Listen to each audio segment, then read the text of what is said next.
আজকে ঈদ, আর ঈদের দিনের সবচেয়ে বড় আয়োজন হচ্ছে গরুর বট বা ভুঁড়ি।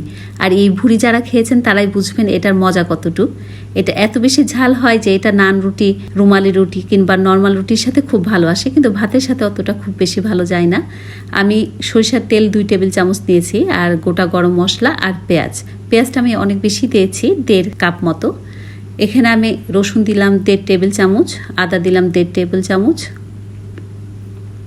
1 চামচ হলুদ গুঁড়া, লাল মরিচের গুঁড়া দিলাম 2 টেবিল চামচ, ধনিয়ার গুঁড়া 1 টেবিল চামচ, জিরার গুঁড়া 1 টেবিল চামচ, লবণ স্বাদ মতো। এখন আমি নেড়ে চেড়ে দিচ্ছি।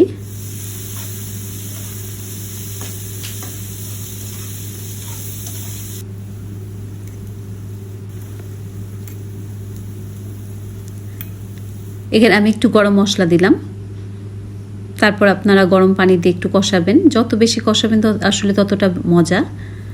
আমি কষিয়ে নিচ্ছি মশলা খুব ভালো করে। এখন আমি ঢেকে দেব কিছুক্ষণের জন্য, 6-7 মিনিট আমি ঢেকে রাখবো। আসলে আমি অফলাইনেও একটু পানিতে অনেকক্ষণ কষিয়েছিলাম।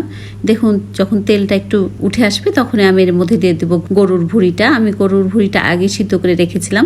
সবসময় আপনার গরুর ভুঁড়িটা যদি আগে সিদ্ধ করে রাখেন লবণ হলুদ দিয়ে, তাহলে গন্ধটা চলে যায়। এখন আমি কাঁচামরিচ আর একটু গোলমরিচের গুঁড়া দিলাম। গোলমরিচের গুঁড়া দিলাম আমি 1 টেবিল চামচ। আবার আমি নেড়ে চেড়ে দেবো। আমি অনেকক্ষণই কষিয়েছিলাম। এরপরে আমি আবার গরম পানি দিয়ে দিচ্ছি। আসলে আগে আমি ভুঁড়িটা কিছুক্ষণ সিদ্ধ করে রেখেছিলাম বলে এখন খুব বেশি সময় লাগবে না। আমি নাড়াচাড়া দিয়ে এখন আমি ঢেকে রেখে দেবো এই 10-15 মিনিট।